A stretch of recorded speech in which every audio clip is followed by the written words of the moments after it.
You've probably heard someone say it, right? What goes around comes around.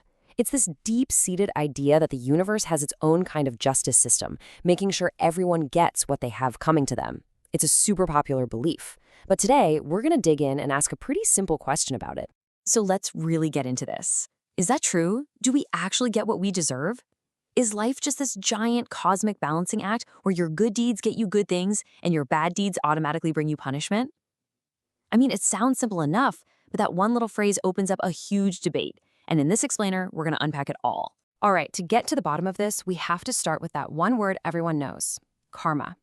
It's a word that's everywhere in our culture, but what we think it means and what it actually means, well, they can be two totally different things. So let's get a really clear definition.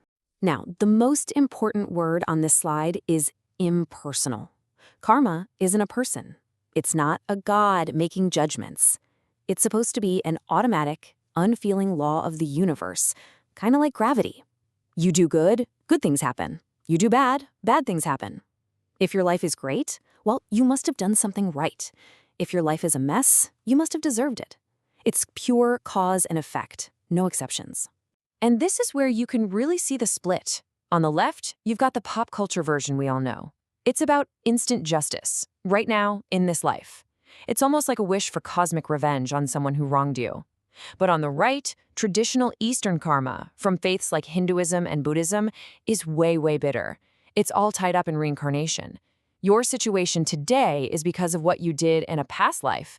And the real goal isn't just to have a better next life, it's to break out of that endless cycle of death and rebirth for good.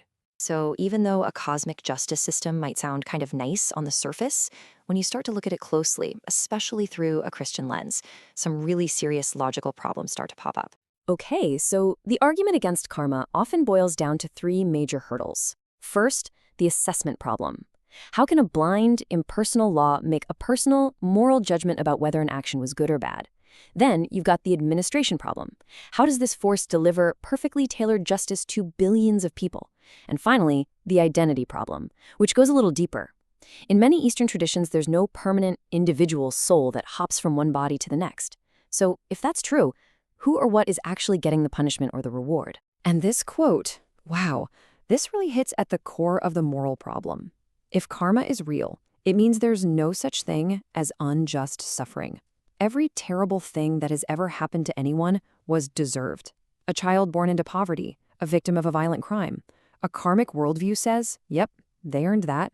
It's a system that feels good when you're thinking about your enemies, but it becomes unbelievably cruel when you think about yourself, or an innocent child, or anyone you love. It leaves zero room for mercy. But what if there's another way? A totally different way of looking at justice, at suffering, at our place in the universe.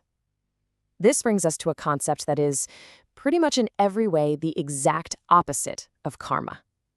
It's called grace. This verse from the Bible really lays the groundwork. Look at those key words: grace, gift, not of works. This is a complete and total rejection of any system where you have to earn your way. Salvation isn't something you get paid for good behavior. It's a gift you receive through faith. And that one idea just completely flips a karma-based system on its head. And here it is in the simplest terms. Grace is unmerited favor. Think about it. Karma says you get what you deserve. Grace says you get what you don't deserve. It's about receiving the forgiveness and the eternal life that, if we're being honest, none of us could ever earn on our own. It's not about balancing the scales. It's about a loving God who chooses to wipe our slate clean. So what we have here are two completely opposite systems for how the universe works. One is a cold, automatic law of justice. The other is a personal, loving act of mercy. Let's put them side by side and see how they stack up. I mean, look at the difference here. It's huge.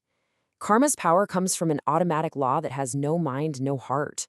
But grace flows from a personal, loving God who makes a conscious choice to be merciful. The outcome in karma is all about what you've earned, but the outcome in grace has absolutely nothing to do with what you've earned and everything to do with what you've been freely given. And the comparison gets even more intense when you look at suffering and sin. In karma, suffering is just a payment plan. You're settling a debt from the past. But in Christianity, suffering is seen as a tragic intrusion into a world that was never meant to be this way. Karma's response to your wrongdoing is basically condemnation until you've paid off your debt, even if it takes 1,000 lifetimes. But grace's response is complete, total forgiveness, not because we paid the price, but because Jesus Christ, in his absolute perfection, already paid it for us. So, at the end of the day, you really can't mix and match these two ideas. The Christian gospel isn't just a little different from karma. It's a wholesale rejection of any system that says we have to work our way to God. It's built on a completely different foundation. And here's why that rejection is so critical. The Bible is very clear that every single one of us has messed up. We've all fallen short. So if we were actually judged by a karmic system, if there really were a cosmic scale weighing our good and bad deeds, none of us would make it. Not one. The scale would always tip the wrong way. We need a better solution. And that better solution is found in the way of Jesus. Throughout his life, he constantly rejected the idea that suffering was a direct punishment for sin. His entire mission wasn't about condemnation, it was about redemption. He came to offer salvation as a completely free gift, received through faith, not earned by works. Through his perfect life and his sacrifice, Jesus defeated sin and death, and he offers us the one thing we could never, ever earn for ourselves: eternal life with God. So we'll end with this question. We all want justice, right? But what is it, really? Is true justice a universe that gives us exactly what our flawed actions have earned us? Or is true justice found in a love so powerful that it gives us the perfection, the forgiveness, and the future that we could never earn on our own? That's definitely something to think about.